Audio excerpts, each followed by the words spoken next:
Village man अपने पत्नी से कहती है कि आज मुझे आने में बहुत देर हो सकती है क्योंकि आज मुझे ज्यादा ही काम है, मालिक ने बहुत ज्यादा काम दिया है, तुम लोग सो जाना, मुझे आते आते रात भी हो सकती है बोलकर वो चली जाती है। उसके बाद थोड़ी देर में उसके बहन आ जाते हैं। विलेज मैन के आने के बाद बहुत चिल्लाती है, कहती है भाभी माँ कहाँ हो तुम लोग, दिखाई क्यों नहीं दे रही है। आवाज देते देते उसके भाभी आते सामने, कहती है क्या हुआ बहन क्या हुआ। तो कहने लगी भाभी मुझे बहुत पैसे की जरूरत है, तुम्हारे नंदोई मुझे कहते हैं कि अगर तू पैसे नहीं लेकर आएगी तो मैं तुझे डिवोर्स दे दूंगा, नहीं तो तुझे जान से मार दूंगी। ये सुन के भाभी कहती है तो गलत बात है। उसके बाद कहते हैं अभी तो मेरे पास पैसे हैं नहीं, तो भाई आएंगे तो देंगे। ये जब ये सुनते वो गुस्सा हो जाती है। सुनने के बाद रिया बोलते भाभी दे दो ना, पैसे है तो दे दो ना। तभी उसके बाद उसके ऊपर लात मारती, मारते मारते उसके भाभी को मार के रिया भाग जाती है। वहां से जाते टाइम उसके मम्मी सामने एकदम से आ जाती है बाजार से, कहते तो इतना तेज तेज क्यों जा रही है, क्या हो गया, मुझसे मिलके भी नहीं जा रहे थे। तो बोलने लगे भाभी से लड़ाई हो गई। ये कह रहे कोई भाभी से इतना लड़ती है कोई, ये तो गलत बात है, आजा मैं समझा दूंगी तेरे भाभी से, आजा घर में आजा, तू कितना गंदी है बोल। जब ये कह ही तभी वहां से रिया तुरंत भाग जाती है डर के मारे, वो कुछ बताती नहीं है अपनी मम्मी को। मम्मी फिर भी चिल्ला चिल्ला के कह रही थी आजा आजा, वो सुन ही नहीं रहे थे, वो चली गई। तो उसके बाद घर में जाती है बहू को समझाने के लिए, तब ये जाके देखती है उसका बहू लेटी है। वो कह रहे क्या हो गया, उठ जा सीमा उठ जा। तो सीमा उठती नहीं, उसके बाद वो तुरंत समझ जाती है वो मर गई है। उसके बाद वो चिल्ला चिल्ला के बाहर आ जाते बच्चे को आवाज देने के लिए, डॉक्टर के पास लेके जाएंगे। तो उसके बाद बच्चे को आवाज देती है, तब बच्चे सुनकर दादी की आवाज सुन के बच्चे आ जाते हैं। आ जाने के बाद वो कहती है क्या हुआ दादी क्या हुआ।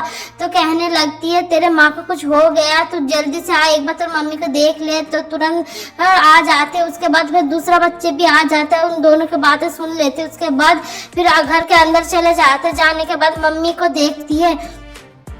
जब तक ये लोग घर में जा रहे तब तक जिसने अभी तक सब्सक्राइब नहीं करी है वो जल्दी से जाके सब्सक्राइब कर दीजिए। अगर कहानी अच्छी लगे लाइक कर दीजिए, और अगर आपको जिस तरह कार्टून पसंद है वो कमेंट करके बता सकती हो। उसके बाद घर में चली जाते। जाने के बाद दोनों बच्चे अपने मम्मी के पास चली जाते, मम्मी को उठाने की कोशिश करते लेकिन मम्मी उठती भी नहीं है।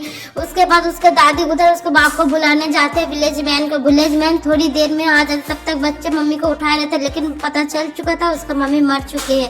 उसके बाद विलेज मैन आ जाते, वो कहते क्या हो गए एकदम से, तुम्हारी मम्मी तो जब मैं गई थे तब सही थे, पता नहीं क्या होगा। उसको मम्मी से भी पूछता है, उसको मम्मी नहीं बताते, कहते पता नहीं क्या हो गया, वो एकदम से ऐसे गिरी पड़ी है, मैं देखा था तभी सबको बुलाने गई, ये झूठ बोल दिया था उसके माँ ने। उसके बाद उस बच्चे से कहने लगा रो मत मैं तो हूँ, विलेज मैन कहते। उसके बाद उसको जला दिया जाता है। उसके बाद बहुत दिन हो जाते हैं। बहुत दिन के बाद उसके बहन आती है रिया, विलेज मैन की बहन। रिया के सामने एक चुड़ैल आ जाती है। आने के बाद उसको पकड़ लेती है। पकड़ने के बाद उसको मारने लगते है। तभी उसके सामने उसकी माँ आती है, कहते क्यों मारो मेरे बेटी को, छोड़ दो। तभी कहते तू रुक जा, अब तेरे बाद इसके मारने के बाद तेरा ख्याल लूंगी। उसके बाद उसको मार देती है चाकू मार करके। उसके बाद दादी के पीछे चुड़ैल भागती, भागते भागते उसके सामने आ जाती है, उसको मारने वाले थे। तभी तो बोलने लगे तूने क्यों झूठ बोला है, विलेज मैन से क्यों झूठ बोला, क्यों कहा झूठ तुमने, बताओ मैं तुम्हें भी मार दूंगा। तभी ये कह रहे थे, तभी विलेज मैन एकदम से आ जाते उसके सामने। तो कहते हैं कौन हो तुम, क्यों मारो। तब कहते हैं मैं तुम्हारे सीमा हूँ, तुम्हारे बहन ने मुझे मारे। ये सुनते विलेज मैन बहुत रोने लगती है। तो उसके बाद वो माफी मांगने लगती है। उसके बाद सीमा चुड़ैल को मुक्ति मिल जाती है। उसके बाद वो चली जाती है वहां से। उसके बाद विलेज मैन अपनी माँ दोनों बच्चे से अच्छे से खुशियां रहने लगे। अगर कहानी अच्छी लगे तो दिल से लाइक एंड सब्सक्राइब जरूर कर देना। कार्टून बनाने में बहुत मेहनत लगती है।